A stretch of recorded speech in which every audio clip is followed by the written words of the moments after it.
வணக்கம், welcome to Tamil English corner. இன்றைக்கி இந்த வீடியோவில் குழந்தைங்க கிட்ட நம்ம பேசுகிறதுக்கான சில சென்டென்சஸ், ரொம்ப ஷார்ட் சென்டென்சஸாக. ஏன்னா லாங் சென்டென்சஸ் பேசணும் அப்படின்னா குழந்தைங்களுக்கு புரியாது. வீடியோக்குள்ளே போகலாமா? இங்கு வா, இங்கே வா அப்படிங்கிறத கம் ஹியர், கம் ஹியர் அப்படின்னு சொல்லணும். எழுந்திரு, இப்போ அவங்க உட்காந்துருக்காங்க, எழுந்துச்சு நில்லு அப்படின்னு நம்ம சொல்லுவோம்ல, அதை ஸ்டாண்டப், ஸ்டாண்டப். சீக்கிரம், அவங்க எங்கேயோ வெளியே கிளம்புறோம், பாப்பாங்க ரொம்ப லேட் பண்ணுறாங்க அப்படின்னா சீக்கிரம் கிளம்பு அப்படிங்கிறத ஹரி அப், ஹரி அப் அப்படின்னு சொல்லலாம். முன்னேறு, அதாவது இப்போ ஒரு நல்லா ஒரு மார்க் வாங்கியிருக்காங்க, இதே மாதிரியே இன்னும் நீ இம்ப்ரூவ் பண்ணு அப்படிங்கிறத கோ அஹெட், கோ அஹெட் அப்படின்னு சொல்லலாம். இங்கே காத்திரு, நான் வர வரைக்கும் இங்கேயே வெயிட் பண்ணணும் அப்படிங்கிறத வெயிட் ஹியர், வெயிட் ஹியர் அப்படின்னு சொல்லலாம். அமைதியாக இரு அப்படிங்கிறத பி குவைட், பி குவைட் அப்படின்னு சொல்லலாம்.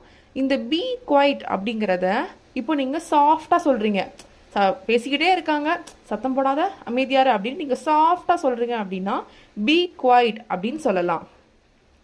மறுபடியும் ஒரு அமைதியாரு, அதாவது காம் டவுன், காம் டவுன்.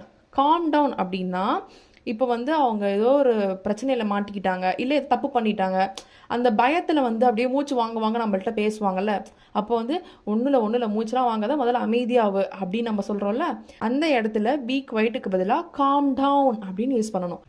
இன்னொரு அமைதியாக இரு, அதாவது கீப் குவைட், அதாவது கீப் குவைட் அப்படிங்கிறது இதுக்கு மேலே நீ எதுவுமே பேசக்கூடாது, அமைதியாயிரு அப்படின்னு சொல்லி நம்ம சொல்கிறது. பி குவைட் அப்படின்னா பொலைட்டாக சாஃப்டாக சொல்கிறப்ப பி குவைட் சொல்லலாம். இதுவே கொஞ்சம் திட்டணும், இதுக்கு மேலே எதுவுமே பேசவே கூடாது அப்படின்னு ஒரு திட்டுற இதில் பேசுகிறீங்கன்னா கீப் குவைட் அப்படின்னு சொல்லலாம். கவனமாக கேள், நான் பேசுகிறத முதல்ல கவனமாக கேள் அப்படிங்கிறத listen carefully, listen carefully. Careful அப்படின்னாலே கவனம் அப்படின்னு அர்த்தம். மீண்டும் முயற்சி செய், try again, try again. Again அப்படின்னா மீண்டும் அப்படின்னு அர்த்தம். திரும்பு, இப்போ அங்கிட்டு திரும்பி உக்காந்துருக்காங்க, என்னை பார்த்து திரும்பு அப்படிங்கிறத டர்ன் அரவுண்ட், டர்ன் அரவுண்ட் அப்படின்னு சொல்லலாம். அதை நிறுத்து, இப்போ எதோ விளையாண்டுக்கிட்டு இருக்காங்க, அதை வச்சு விளையாடாத, ஸ்டாப் பண்ணு அப்படிங்கிறத ஸ்டாப் இட், ஸ்டாப் இட் அப்படின்னு சொல்லலாம். தயாராக இரு, நம்ம சாயங்காலம் வெளியே போகிறோம், அதுக்கு தயாராக இரு அப்படிங்கிறத கெட் ரெடி, கெட் ரெடி. இப்போ குழந்தைங்க உட்காந்துருக்காங்கன்னு வச்சுக்கோங்களேன், கொஞ்சம் தள்ளி உட்காரு அப்படின்னு நம்ம சொல்லுவோம்ல குழந்தைங்கள, அதை மூவ் ஓவர், மூவ் ஓவர்.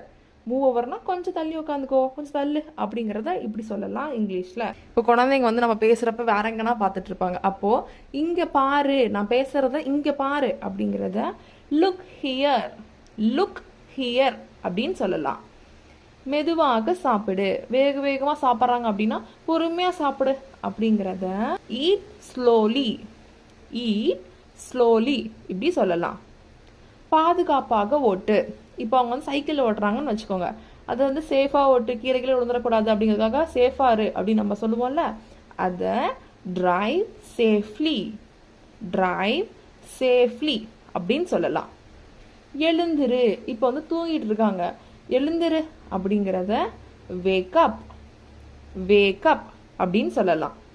நல்லா தூங்கு அப்படிங்கிறத ஸ்லீப் வெல், ஸ்லீப் வெல் அப்படின்னு சொல்லலாம். உள்ளே வா, கம் இன், கம் இன். வெளியே போ, கெட் அவுட், கெட் அவுட் அப்படின்னு சொல்லலாம். தூரமாக இரு, ஸ்டே அவே, ஸ்டே அவே.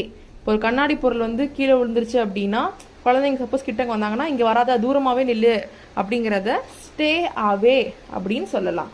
வெளியே போ அப்படிங்கிறத கோ அவுட் சைடு அப்படின்னு சொல்லலாம்.